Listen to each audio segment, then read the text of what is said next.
Okay, I got 3 new giants of old in this canyon right there in the center, the park.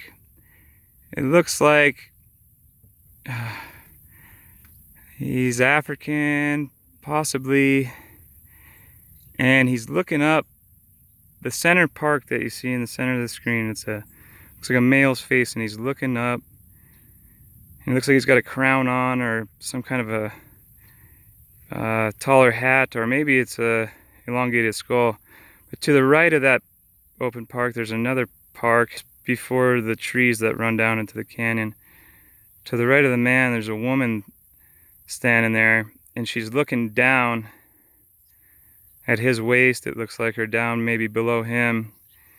And then to the left of him is it looked like a woman's head, and she's looking at the man's face. There it is. Some new giants of old outside of Bozeman, Montana. On the Bridgers. Unbelievable. Thanks for watching my channel. Ryan Wehner's New Giants of Old.